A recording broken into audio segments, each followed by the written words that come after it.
नमस्कार बंधु। नमस्कार। आज हम मंगलवार के शुभ दिन भगवान ज्ञानदेव गंगा माता मंदिर पे विराजमान हैं और आज हमने सुंदर जानकारी पाठ किया। दिन बहुत अच्छा है। इसी दिन हम एक बहुत अहम विषय पर चर्चा करने जा रहे हैं जो पूरी दुनिया के मानव जाति के लिए बहुत ही इम्पोर्टेंट है, उनके स्वास्थ्य के लिए, उनके सुंदर भविष्य के लिए। वो है कि हम ओम की चेंटिंग कैसे करें। ओम एक ऐसा आध्यात्मिक शब्द है, ध्वनि है, जिसको हम जानते तो है लेकिन पहचानते नहीं है, उसके सही उच्चारण के बारे में नहीं जानते। तो आज हमने इस पर चर्चा करने के लिए विशेष रूप से अपने ज्ञानी और योगी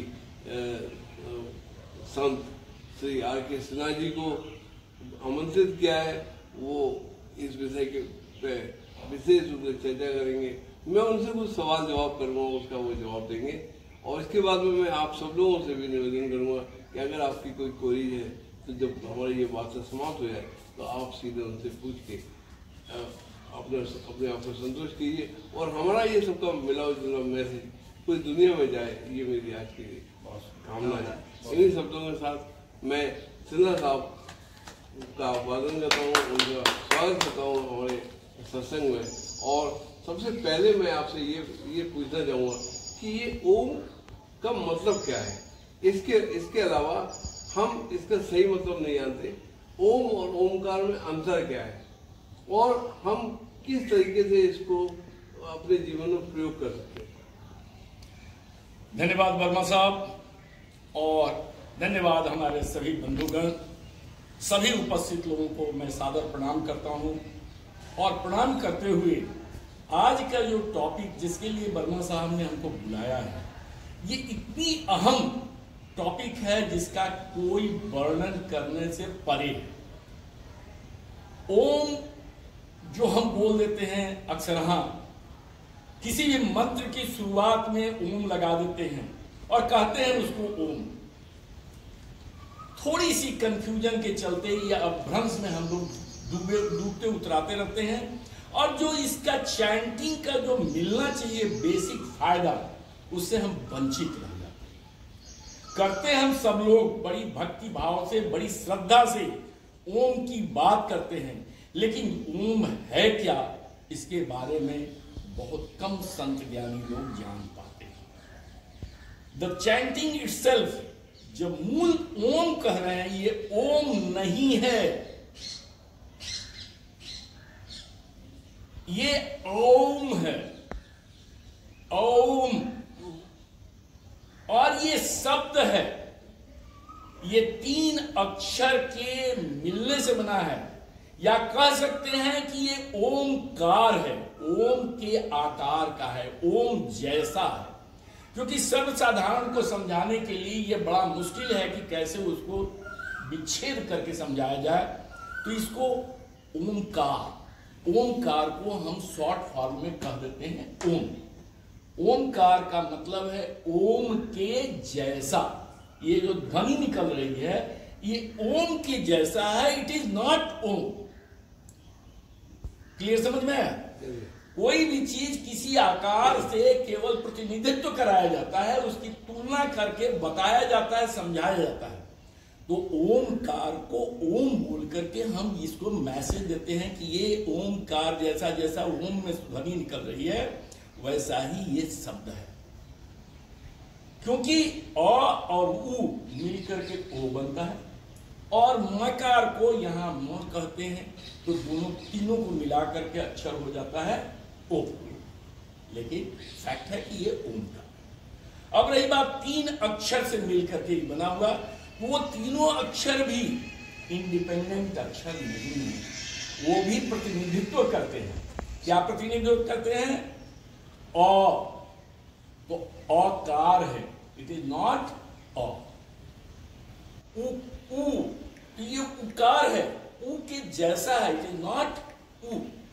एंड मकार है, न कि म। तो अकार, उकार, मकार, ये 3 ही मूल ध्वनि आदमी के कंठ से निकल सकता है बिना जीव के मदद के।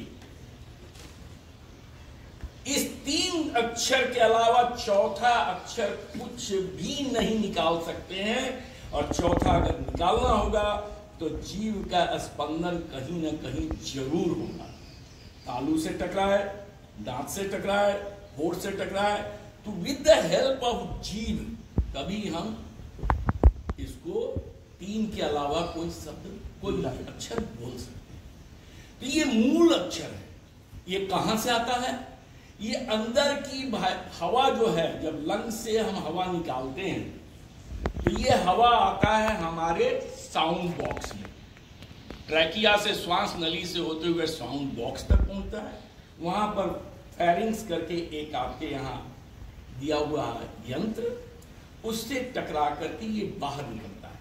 अब इसी 3 मूल अक्षरों से हमारी जितनी भी साहित्य बनी है, जितनी भी भाषाएं बनी है, जितने भी शब्द की रचना हुई है, जितनी भी साहित्य की रचना हुई है, उसके मूल में सिर्फ यही 3 है जो हम केवल हवा के मुंह से निकालने से जो ध्वनि सुनाई देता है। बाकी कोई चौथा अक्षर नहीं बोला जा सकता है बिना हेल्प के।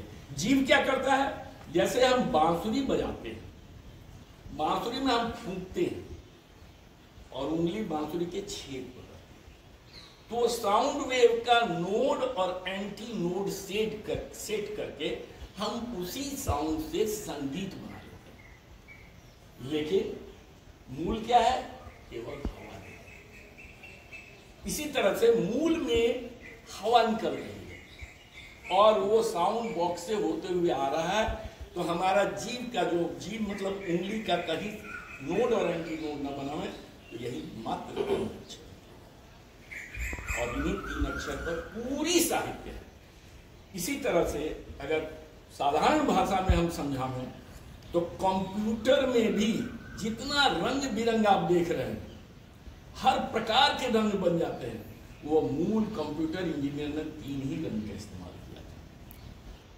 प्रकृति में जितने भी हैं देख लीजिए, सब 3 का ही संयोग है। ये प्रकृति का, ये प्राकृतिक आवाज है जो जानवरों तक भी यही कहते हैं। अगर आप किसी कुत्ता को देख लीजिए, बिल्ली को देख लीजिए, जब वो उबासी लेगा तो उसका मुंह जब खुलेगा तो यही आवाज निकलता है। यही आवाज हमारे भी कंठ से निकलता है। लेकिन उन लोगों से आगे बढ़ करके हम लोग मनुष्य कल्पनाशील है, इन्हीं आवाजों को डिफरेंट आकृति देकर हमने पूरी साहित्य की रचना कर। हर वाइब्रेशन एक आकार को निरूपित करता है। ये आज का साइंस भी करता है। वाइब्रेशन आकार, और उस आकार का मिला जुला रूप जब आता है तब हम उसको साहित्य या कुछ भी कह लें, भाषा कह लें। तो जो आकार है, जो स्पंदन है, इस स्पंदन से जो आकार निकल रहा है, यही मंत्र है। तो आकार, वाइब्रेशन से आकार बना, और इस वाइब्रेशन से आकार से फिर वो वाइब्रेशन हो जाता है। तो ये दोनों का इंटरेक्शन है, आकार और वाइब्रेशन। पूरी जगत जहां भी स्पंदन है, वाइब्रेशन है, वहां ही जीव है और वहां आवाज है। Sir, may I ask you something? What is the origin of Om, and who is the creator? And this Om belongs to whom? Which deity or God? With due apology, क्षमा करेंगे, ओम का ओरिजिन प्रकृति है। इसको कोई और जन्म नहीं दिया है। ये सिर्फ और सिर्फ मात्र प्राकृतिक चीज है। इसका जन्म नहीं है, ये स्वतः निकलता है। लेकिन पहली बार तो ये ध्वनि कहां से? मैं इसका ओरिजिन पॉइंट पूछ रहा हूं। ओरिजिन पॉइंट क्या है? आपके अंदर बना हुआ है, आपके शरीर में अंदर है साउंड बॉक्स, और जो आप हवा निकलती है वो वहां से निकलती है, और वो अक्षर 3 अक्षर में है, वो आकार, उकार एंड मकार। तो ओम का कहीं जनरेशन हम नहीं कर रहे हैं। ओम हमारा प्राकृतिक रूप से दिया हुआ जीव जंतुओं के अंदर एक स्वाभाविक प्रक्रिया है। अब इस 3 अक्षर के निकले हुए आवाज को ही हम परमुटेशन कॉम्बिनेशन करके हम शब्द बनाते हैं। आगे इसके अलावा ये बताइए सर कि योगा में ओम का क्या महत्व है? हम how we can connect yoga with. Very correct, very correct. जैसा आप सभी लोगों को मालूम है, क्योंकि आप सभी लोग अपने अपने क्षेत्र के विद्वान हैं, मनुष्य के शरीर में 7 एनर्जी चक्र है और ये चक्र आज साइंस भी मानना शुरू कर दिया। ये चक्र जो है, केंद्र बिंदु जो है, वहीं से ऊर्जा प्रवाहित होती है। पूरे शरीर को अगर देखा जाए तो मात्र 2 काम प्रकृति ने हमारे लिए छोड़ा है, बाकी सारा कार्य प्रकृति स्वयं अपने जिम्मे लिए है। 2 कार्य क्या है? एक पेट भरिए और एक दिमाग भरिए।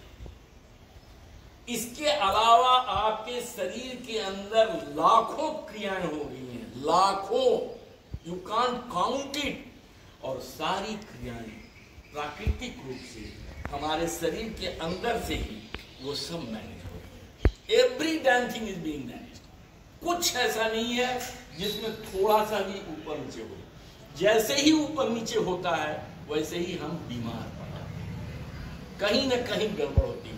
और ये ऊपर नीचे क्यों होता है? क्योंकि हम प्रकृति से दूर हो जाते हैं। प्रकृति से दूर कैसे होते हैं? तो 2 चीज से, एक खाना से और दूसरा दिमाग के ऊपर से। ये 2 खाली बॉक्स हमको मिले हुए हैं। एक खाना वाला बॉक्स का तो आउटलेट भी है कि अगर गलत सलत खाते हैं तो कुछ समय के बाद अपना प्रभाव दे करके निकल भी जाएगा। लेकिन ये जो दिमाग दिया हुआ है, इसका कोई आउटलेट नहीं। इसमें जो कुछ भी डालते हैं, कचरा हो, बढ़िया हो, ये सब का सब यहीं पर रुक जाता है। अब इस दिमाग की सफाई हम कभी करते नहीं, और ये दिमाग में जहां एक बार कंसीव कर लिए गंदगी का, तो ये सवांग हमारी जो प्राकृतिक ऊर्जा है, जो हमारे केंद्र बिंदु है, ऊर्जा केंद्र बिंदु, वो वहां पर गड़बड़ होता है।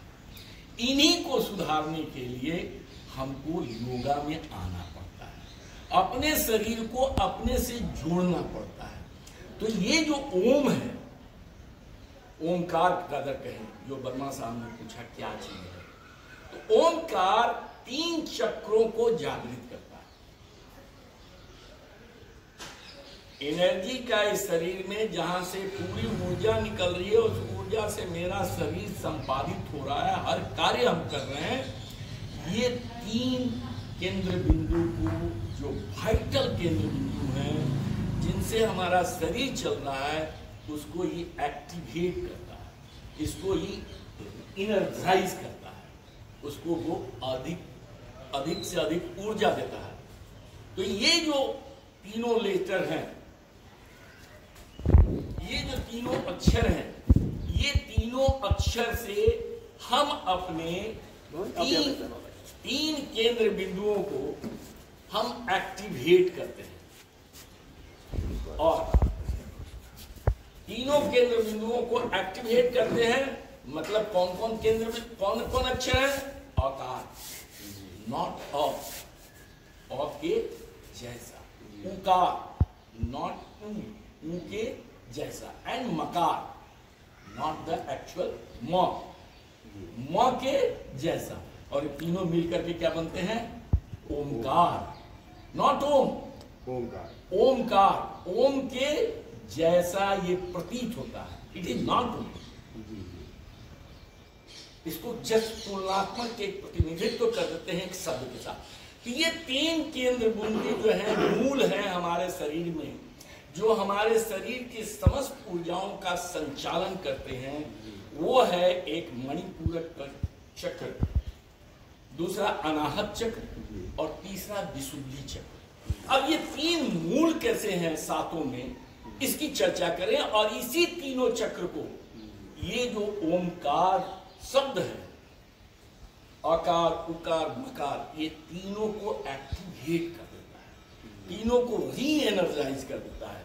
तो हमारे जो दिमाग की गंदगी है, जो हम उल्टा पलटा विचारों से भरते हैं, जिससे हमको एंजाइटी होता है, स्ट्रेस होता है, बहुत सी गुस्सा आती है, किसी के ऊपर प्यार आता है तो भी पागलपन की तरह, तो ये दिमाग को कंट्रोल करता है। तो दिमाग में जो गंदगी भरी हुई है उस गंदगी को भी ये सही करता है, आपको स्ट्रेस से बाहर करेगा, आपको समस्त गंदगी से बाहर निकालेगा, ये जब एक्टिवेट कर देगा आपका केंद्र बिंदु। दूसरा है कि आपके भोजन से जो गंदगी आ रही है, क्योंकि दो ही प्रकृति ने आपके ऊपर छोड़ा है, एक दिमाग एक पेट, बाकी कोई एक्टिविटी, लाखों एक्टिविटीज आपके शरीर में चल रही है, nothing, you are not commanding any activity. सांस चल रही है तो चल रही है, धड़कन चल रही है तो चल रही है, 72 बार चल रहा है तो 72 बार चल रही है। अगर वो कम हो जाएगा तभी बीमार, ज्यादा हो जाएगा तभी बीमार। जिस सेल को जहां काम करना है वो कर रहा है। ट्रिलियंस एंड ट्रिलियंस सेल्स हमारे अंदर है, जो कि हर कोई एक सेल काम कर रहा है, कोई बैठा हुआ नहीं। हम बैठे हुए हो सकते हैं इन टोटलिटी, हमारे शरीर के सेल्स कोई नहीं बैठे हुए। पाचन क्रिया वाले सेल्स पाचन में लगे हुए हैं, श्वास वाली सेल श्वास में लगी हुई है, न्यूट्रिशन निकालने वाली सेल्स न्यूट्रिशन में लगी हुई है। तो ये सारी चीज जो मिसमैनेज्ड हो रहा है, ये हमारे हाथ में जो प्रकृति ने दे दिया दो चीज, ये बेटा दिमाग भी भरो और पेट। तो जो कचरा हम भर रहे हैं, इसको डस्टबिन बना करके पेट तो कभी कभी साफ भी कर ले रहे हैं, उसमें रेचक हो जाता है, बहुत सी दवाइयां खा लेते हैं, इसका रेचक नहीं कर पाते। कहते जरूर हैं कि बहुत आसान तरीका है, किसी गलती हो तो किसी को माफ कर दो, अपनी गलती हो तो माफी मांग लो, और अगर किसी ने कुछ अच्छा किया है तो उसका आभार प्रकट कर दो, ताकि इसको कैरी ना करना पड़े। हम लोग लेकिन कैरी फॉरवर्ड करते हैं, केवल इसलिए कि जन्म से लेकर के आज तक जितने विचार हैं सब हैं, और ये इस तरह के जाल बना हुआ है, मकड़ जाल, कि आज की डेट में हर आदमी के दिल में 60,000 विचार 24 घंटा में तैर जाते हैं।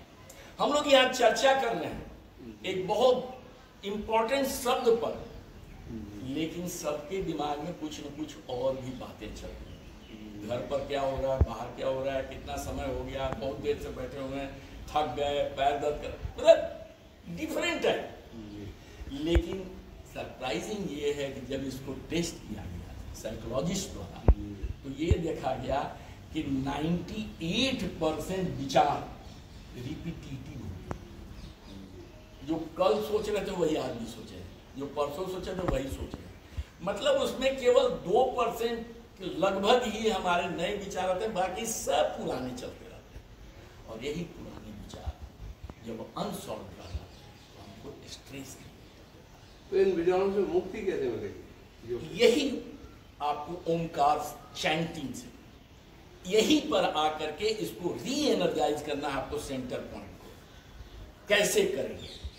आपका अगला क्वेश्चन ही होगा, कैसे करता है, how it is effective to reenergize our centre points. तो 3 वाइटल है। एक है आपका भोजन तंत्र, जिसके भरण पोषण से ये शरीर चलता है।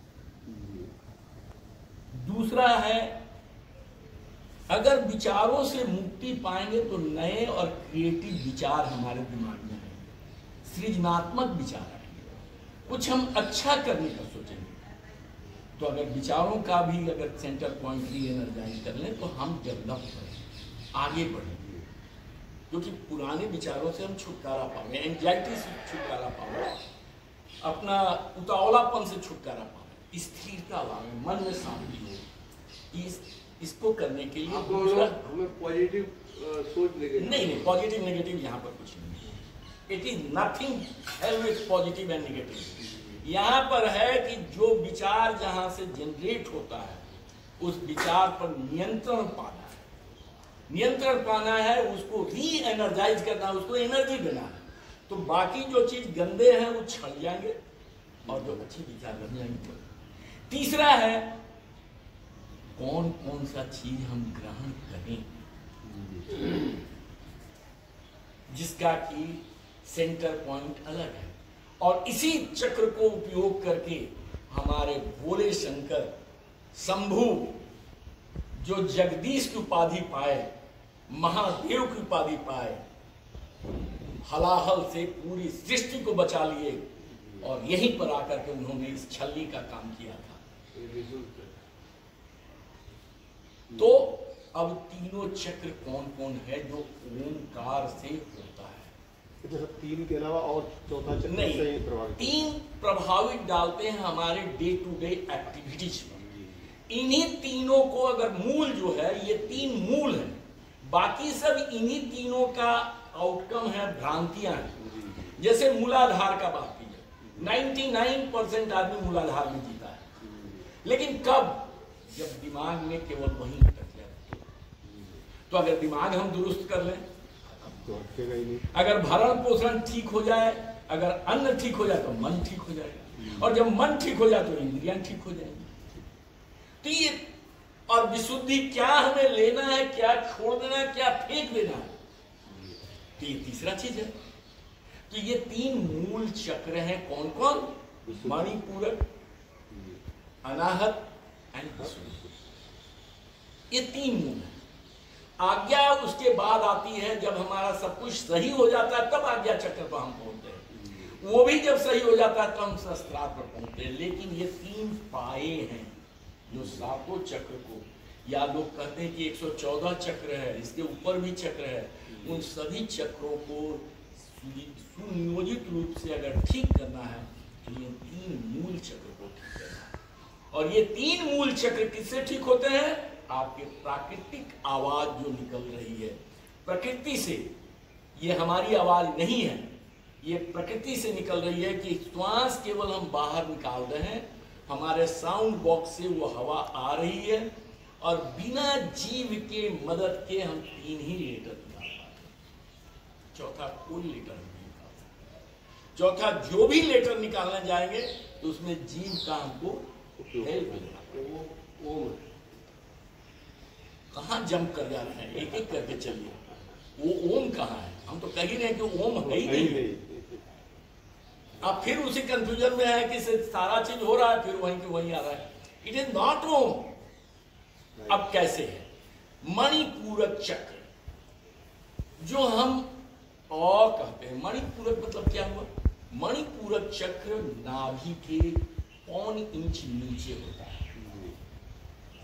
नाभि से ही हमारा जीवन शुरुआत हुआ। हमारे जितने भी अंग बने हैं नाभि से ही बने, और ये नाभि सृजनात्मक कहाँ था? मां के उदर में। वहां से शुरुआत हुई और उसी में से हार्ट बना, ब्रेन बना, सब कुछ। तो मनुष्य का जड़ क्या है, या किसी भी प्राणी का जड़ क्या है? नाभि। अगर वो स्तनधारी है, अंडज और स्थावर का हम नहीं बात कर रहे हैं, अगर वो स्तनधारी है तो उसका चक्र कहाँ है? नाभि। और नाभि से ही सारे अंग कनेक्टेड है, सारी नस नाड़ियां कनेक्टेड है, क्योंकि वही मूल है जहां से सब कुछ बना है। तो ये मणिपूरक चक्र है जो कि आपके नेवल पॉइंट से 1.25 इंच नीचे होता है। वहां से शुरुआत होती है। 72,000 नस नाड़ियां हैं जैसा मेडिकल साइंस कहता है। वो 72,000 नस नाड़ियों का मीटिंग पॉइंट है। अगर वहां हम वाइब्रेट करें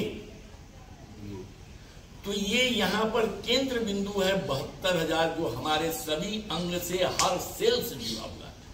तो इसका वाइब्रेशन हर जगह। तो नाभि में जो कुछ भी हम डालेंगे उससे पूरा भरण पोषण होता है। और भरण पोषण केवल शरीर का नहीं, शरीर के अंदर निहित एक एक सेल का भरण पोषण होता है। Am I clear, sir? Yes, sir.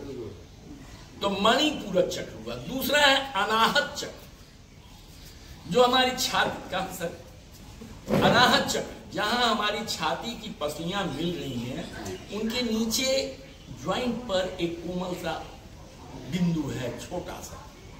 अनाहत, अनाहत का मतलब जो कहीं टकराए नहीं, जिसका हत न हो, बिना टकराए हुए वहां से निकले। तो ये यहां से जब निकलता है तो यहां पर एक आपको शक्ति की संचार होती है। मतलब ये सृष्टि की एक तरह से संचार होती है, जो ये बिना किसी रुकावट के प्रवाह में प्रवाहित हो जा रही है। तो प्रकृति प्रवाह चाह रही है, और प्रवाह में जब शामिल होंगे तो कोई भी नई सोच, नई विचार जन्म लेगा। तो ये है अनाहत चक्र।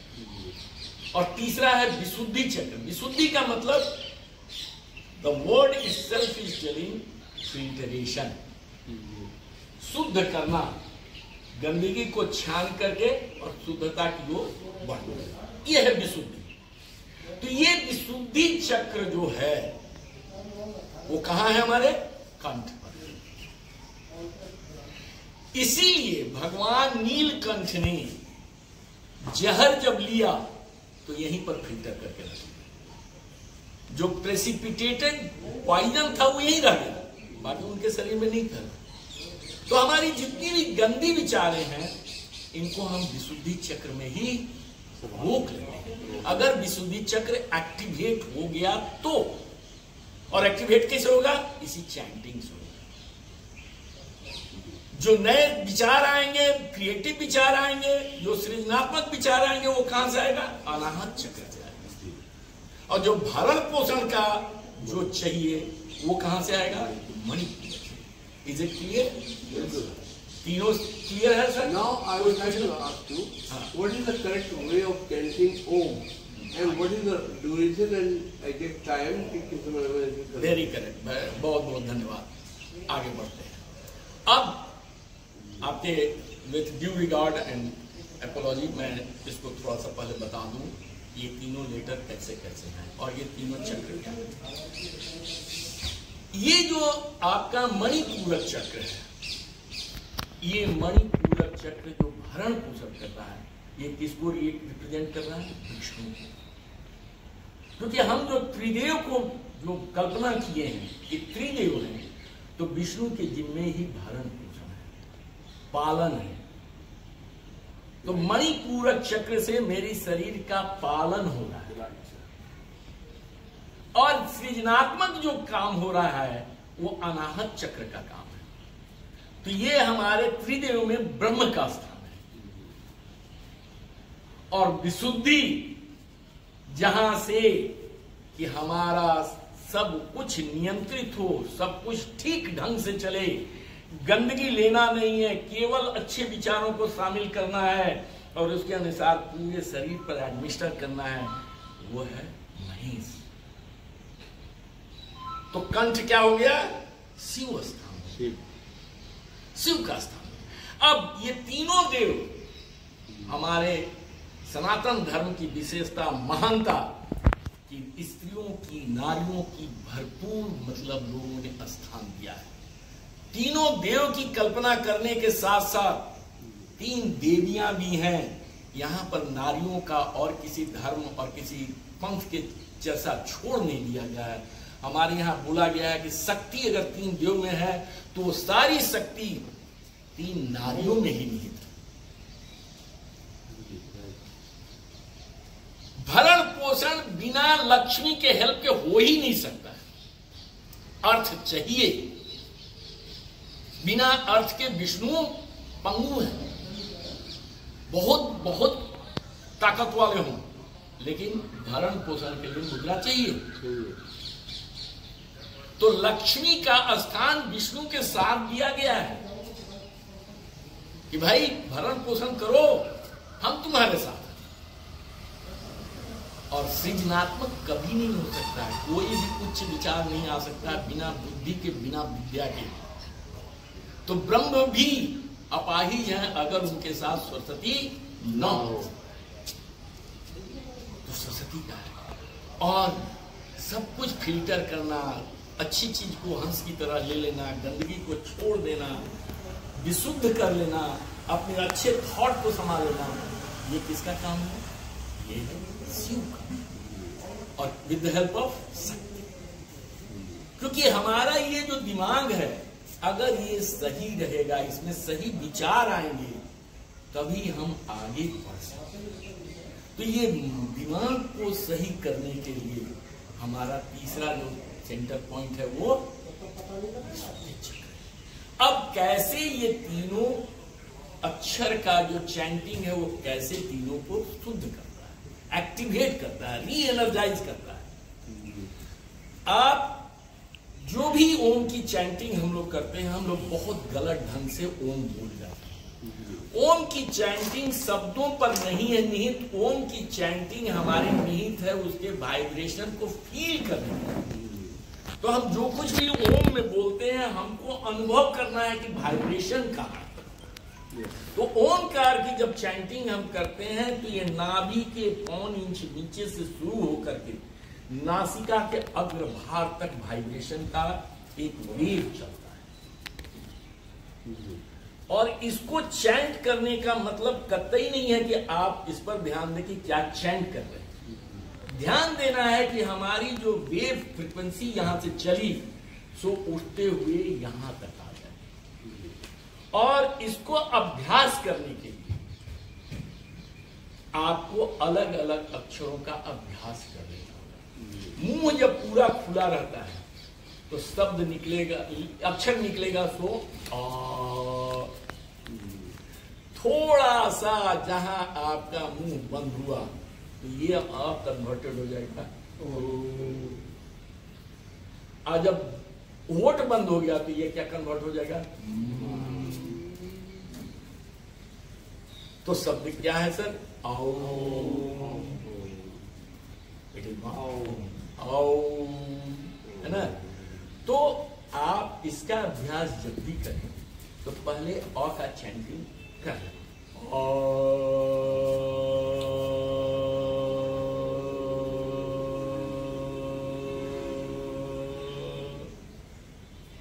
इसका फील करेंगे, नाभि के 5 इंच नीचे वाइब्रेशन हो रहा है। यहां पर जब वाइब्रेट होगा तो यहाँ 72,000 का मीटिंग पॉइंट है, यहाँ जो कुछ मिलेगा वो चारों तरफ फैला देगा।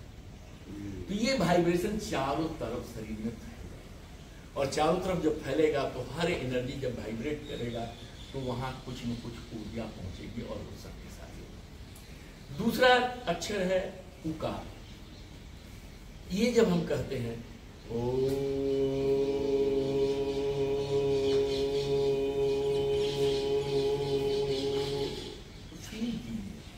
यहाँ जो अनाहत चक्र है यहाँ पर आ रहा है। अनाहत चक्र का काम क्या है? ये ऐसे फैलाएगा हॉरिजॉन्टली वाइब्रेशन। अगर आपका इसमें जब दक्ष हो जाइएगा, फीलिंग में दक्ष हो जाइएगा तो ये एनर्जी फैलते हुए ऊपर जाएगा, मतलब सृजनात्मक बुद्धि देगा। और तीसरा है ये कहाँ आएगा? यहाँ पर आएगा और यहां से उठती हुई वाइब्रेशन ऊपर पूरा घूमेगा।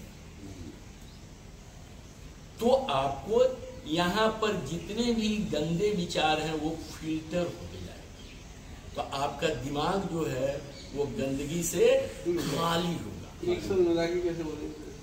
हाँ, अब हम लोग चैंटिंग ऑफ ओमकार पर आ जाए। मैं 1-2 बार कर लेता हूं, उसके बाद हम लोग सब लोग मिल करके करेंगे। क्योंकि मिल करके करने में क्या है कि उसका वाइब्रेशन हम लोग को सबको फील होता है और आवाज गूंजती है। सो पहले मैं कर देता हूं, एक लंबी गहरी सांस, डीप ब्रीदिंग मैं कर देता हूं, उसके बाद आप लोग हमारे साथ साथ करेंगे। थोड़ा सा पॉज, शरीर को स्थिर करते हुए मुंह खोलना है और मैं करता हूं।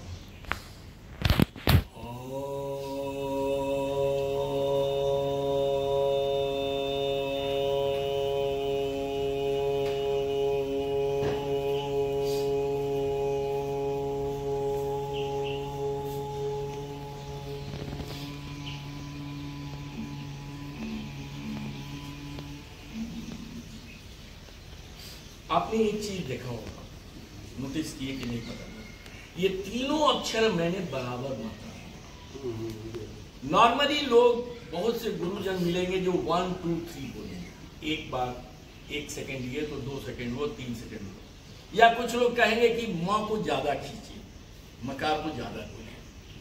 ये नहीं है। हम क्या कर रहे हैं? हम अपने विष्णु को बैलेंस कर रहे हैं, हम अपने ब्रह्म को बैलेंस कर रहे हैं और हम अपने शिव को बैलेंस कर रहे हैं। तीनों शक्तियां तीन डिफरेंट चीज देती है।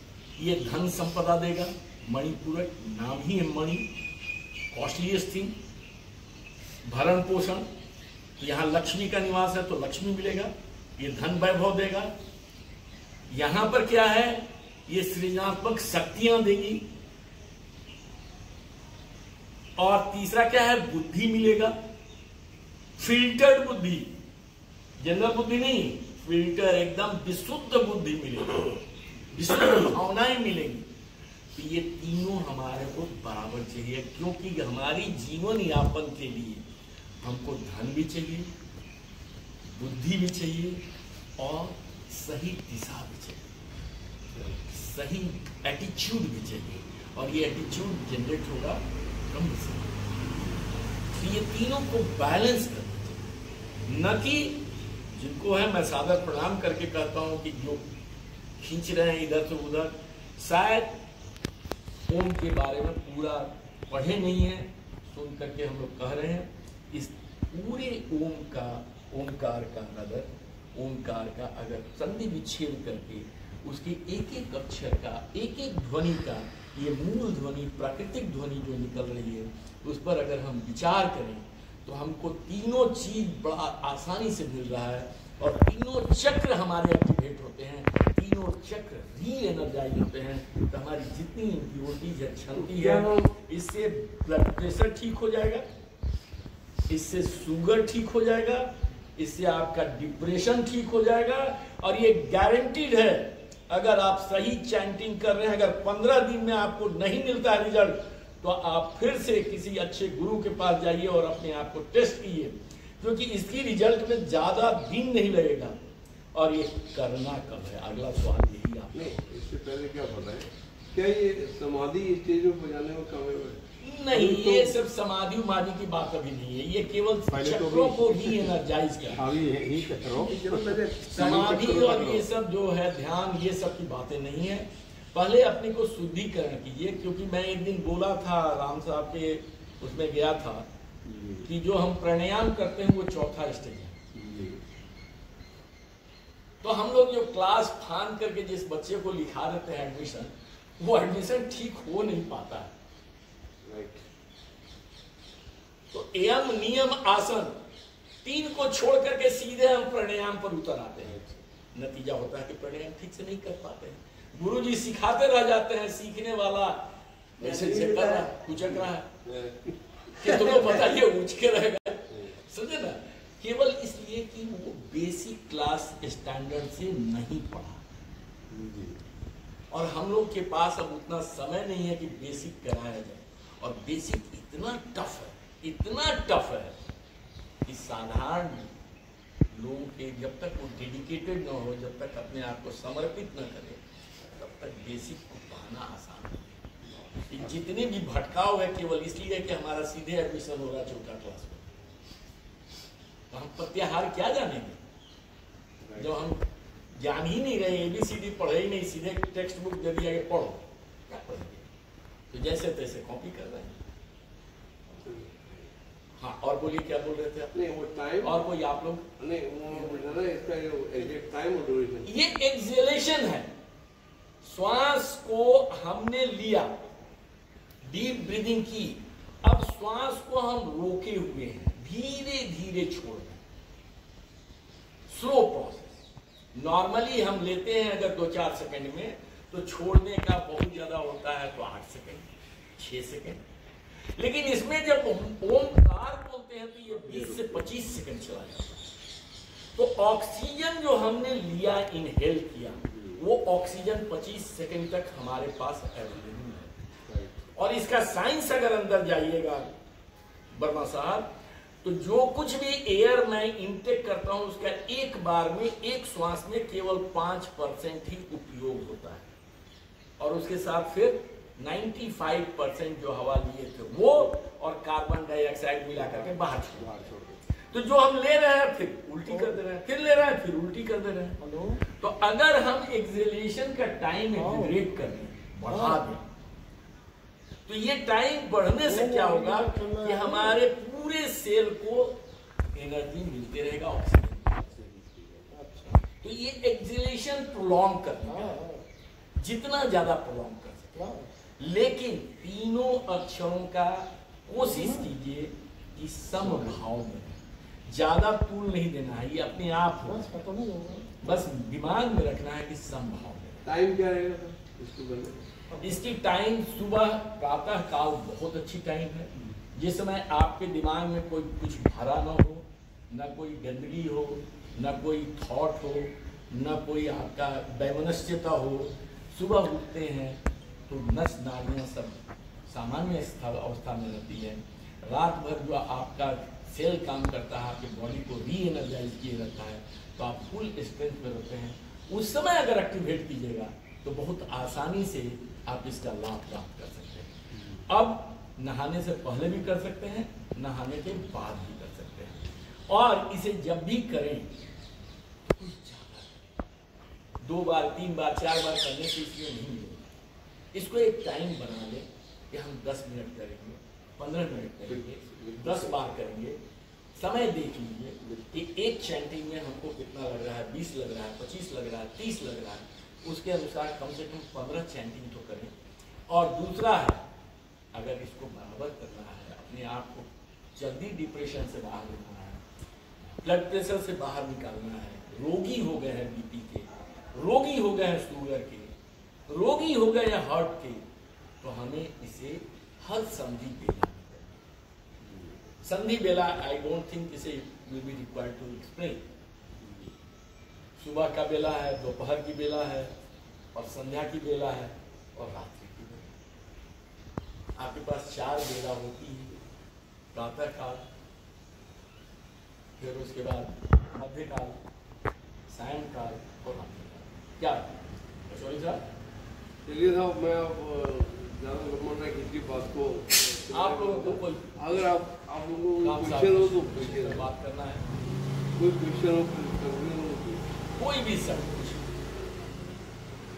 एक्चुअली सर, जो हम ओमकार का जो उच्चारण करते हैं, हम इन चीज़ों पे ध्यान ही कहाँ देते हैं? जो ध्यान देना चाहिए वो तो हम देते नहीं, हम तो करने लगते हैं, और जो जैसे चाहता है वैसे करता है। कोई अपने मुँह खोलता है, कोई ऑ कहता है, और हम सीधे सीधे ओम का कहते हैं। और वो एक्चुअली हम लोग उस तरह से करते ही नहीं उसको, जो उसका हमको भरपूर लाभ मिले। लेकिन ये जरूर है कि जो हम करते हैं उसका लाभ हमें मिलता है, लेकिन वो कम मिलता है। लेकिन जब वो सही विधि से अगर करेंगे तो लाभ ज़्यादा मिलेगा। तो हम लोग कोशिश तो करना चाहिए, ऐसी बात नहीं। जो आपने बताया है वो 100%। सर, ये तीनों तभी एक्टिवेट होगा जब तीनों की वाइब्रेशन हम अनुभव करेंगे।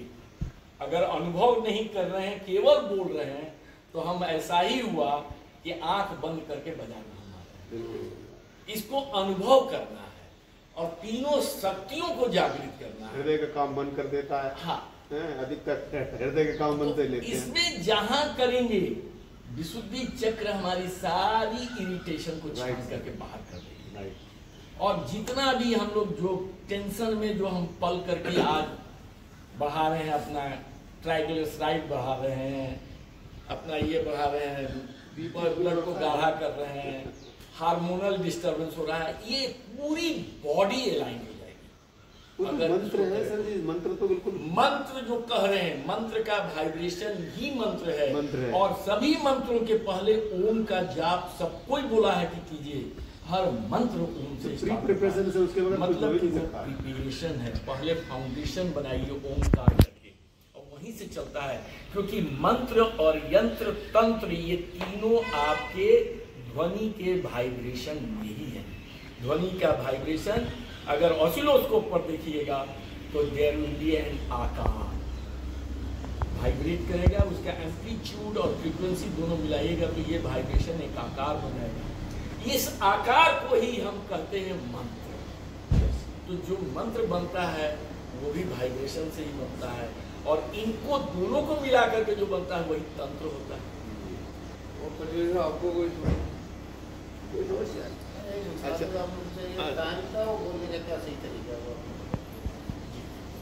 और कुछ बोलिए, आप लोग भी कुछ बोलिए। साहब बोले क्या साहब, आपने तीनों चक्र की जो व्याख्या की है की हालत में एक मतलब जितनी उसकी तारीफ की जाए वो मतलब कम है। है। उसको अगर हम इतना अमल कर सके तो लाभ प्राप्त होगा। चलिए, आज हम लोग रोजाना प्राणायाम करते हैं, लेकिन वो प्राणायाम का लाभ बहुत उठाने के लिए सिंपल वे में, हम बेसिक एक्सरसाइज नहीं करते हैं। बहुत सिंपल वे में चक्र भेदन सब कोई बोलता है, बिल्कुल बोलता है। लेकिन उल्टा पलटा से शुरू करते हैं। बिल्कुल। सब लोग मूलाधार से शुरू करने के लिए हाँ, बोलते हैं। बिल्कुल सही बात, राइट। ये 3 सूत्र, ये 3 चाबियां अगर आपके पास हैं तो आपके 7 चक्र आप खोल सकते हैं। हम उस स्टेज पे पहले ही चक्कर का नहीं करते हैं। क्या बता दें? एक बार चरण हाँ, एक बार नहीं, हम लोग सब कुछ करें, हम लोग सब पता नहीं चल पाएगा ना, आप एक बार कर दो फिर चल एक सकते बार हैं। ओम को चलो। जब भी उच्चारण करना शुरू करें, पहले deep breathing, inhalation, exhalation. Deep breathing ही सारे ये जो है प्राणायाम का मूल मंत्र है। वो सब जो वो लेंगे हम, तो उसी में तो हमारी जो आएगी आती है आप वो जो भी है, शरीर को घुमाएगी। अगर आप नहीं करते हैं, श्वास रोकते नहीं है, छोड़ते नहीं है, हाँ। फलाना दिमाग, तो सिर्फ कीजिए डीप ब्रीदिंग। Yes sir. अगर आप गहरा लेते हैं और गहरा छोड़ते हैं और उसको अगर नोट करें मिनट में 10 से 12 बार तक अगर आप 1 मिनट में श्वास ले रहे हैं, तो आप समझिए कि आप बहुत से रोगों से अपने आप को निजात कर लीजिए। कोई जरूरत नहीं है बैठ करके ऊपर नीचे करते रहिए, क्योंकि ये डीप ब्रीदिंग आपके अंदर है नहीं, जो बचपन में आपने लिया था। जब आप छोटे थे तो डीप ब्रीदिंग लेते थे। डीप ब्रीदिंग क्यों लेते थे? क्योंकि उस समय थॉट ही नहीं था, बचपन में विचार ही नहीं था। वो तो जो देखा वहीं से विचार जन्म लिया। तो एक बच्चे को कोई विचार नहीं है, एक वो चीज जो मिला उसी में खुश हो गया, वो दूसरा कोई कल्पना ही नहीं करता है। धीरे धीरे जैसे जैसे एक्सपोज होते गए उसके विचार बढ़ते गए। किसी से प्रेम हुआ, किसी से गुस्सा हुआ, किसी से नफरत हुआ, उसके विचार बढ़ते चले गए। और ये जो ब्रीदिंग है, ये जो डीप ब्रीथ था, जिससे वो एनर्जाइज था कि कूद रहा है, गिर रहा है, उठ रहा है, बैठ रहा है, उसको कोई परवाह नहीं। हम और आप एक बार में गिर करके दोबारा नहीं उठ सकते, लेकिन उसमें कहीं नहीं था। वो फुल्ली एनर्जाइज था, केवल इसलिए कि उसका विचार था ही नहीं, तो शांत क्या क्या। सही बात है। विधि जो है और सही इसीलिए नहीं। उसका श्वास डीप चलता है। जैसे जैसे हमारे अंदर विचार आते चले गए, हमारी ब्रीदिंग जो है सैलो होते होते आज ऐसा सैलो हो गया है कि हमको पता ही नहीं चलता कि श्वास ले रहे हैं कि नहीं ले रहे हैं। पता कब चलता है? जब श्वास रुक जाए तो डॉक्टर कहता है कि गए, उससे पहले पता ही नहीं लगता है कि श्वास कहाँ है। तो अगर वो चीज है, विचार बढ़ने से श्वास की घट रही है, तो हम उल्टा अगर पकड़े कि अगर श्वास की लेंथ को ठीक कर दें तो विचार घट जाए। Right sir. तो प्राणायाम यही है कि श्वास की लेंथ को बढ़ा दीजिए। मतलब हम लोग अब पूंछ पकड़ करके चले, हम लोग तो बर्बाद कर दिए अपने आप को, विचारों के जाल में फंस करके श्वास भूल गए। अब श्वास को पकड़ लीजिए, श्वास को पकड़ करके जैसे ही पकड़िएगा, डीप श्वास लेना शुरू कर दीजिएगा, वैसे ही आपके विचार कम होते जाएंगे। और जितना भी क्लास में पढ़ना है, कोई लेक्चर सुनना है, कोई लेक्चर देना है, आप डीप ब्रीदिंग लेकर के देखिए, आपका जो मेंटल फ्रीक्वेंसी है जो हाई रहता है वो आपका मॉडरेट हो जाएगा। और जैसे ही मॉडरेट हो जाएगा तो जो सुनिएगा याद रहेगा, जो कहिएगा उसमें बदन और जबान नहीं लड़खड़ाएगा। आप फ्रीली बोल सकते हैं, फ्रीली सुन सकते हैं, और आपको हमेशा के लिए वो याद हो जाएगा। तो क्लास में जैसे ये लोग बच्चे जा रहे हैं, बच्चों को भी क्लास में घुसने से पहले कम से कम 4 से 5 बार डीप ब्रीदिंग ले लें। Then they should start reading, then they should start listening of the lesson. इनों का जो विचार है, जैसे ही फ्रीक्वेंसी डाउन होगा तो इनका ग्रास्पिंग पावर बढ़ेगा। तो विचारों को ठीक करने के लिए श्वास को ही हमको लेना है, और ये जब बार बार लेते रहेंगे तो ये हमारी आदत में शामिल हो जाएगा, और फिर हमको सोते उठते जाते करते सब हो जाएगी। इस आदत में डालना, आगे बढ़ना। चलिए अब मैं थोड़ा सा श्वास को नियंत्रित करके मैं ओम बोलूँगा।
जी श्वास भरते हैं।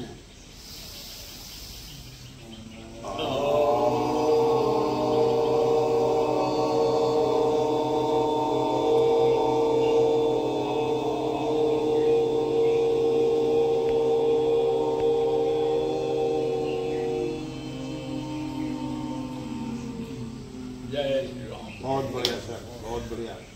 अब इसमें आंखों को बंद रखना चाहिए। रखना चाहिए। इसलिए बंद रखना चाहिए क्योंकि दृष्टि में जहां बाहर कुछ दिखाई देता है तो मन विचलित होता है, फिर आप फ्रीक्वेंसी को नहीं नोटिस कर पाएंगे कि कहाँ टूट रहा है। हमको अ उ म से कोई मतलब नहीं है, हमको मतलब है अपने वाइब्रेशन से। यही 1 2 3 बहुत बहुत शुक्रिया सिन्हा साहब, आपने इतना अच्छा सेशन हमें ओम के उच्चारण पर दिया। उम्मीद है आप सबको पसंद आया होगा और आप सही उच्चारण करके अपने जीवन को सफल पसंद बनाएंगे। नहीं, बहुत पसंद आया है। मैं युवाचार डॉक्टर गोपाल नहीं वर्मा सर, आप बहुत सभी धन्यवाद। को इनवाइट करता डिवीजन हो हूँ गया कि सर। हमारे यूट्यूब चैनल से जुड़े, डिवीजन हो गया। उसे सब्सक्राइब, लाइक और शेयर अवश्य करें। इसी तरह की मोटिवेशनल और आध्यात्मिक वीडियो हम अब तक पहुँचाने में अपना प्रयास करते रहेंगे। धन्यवाद।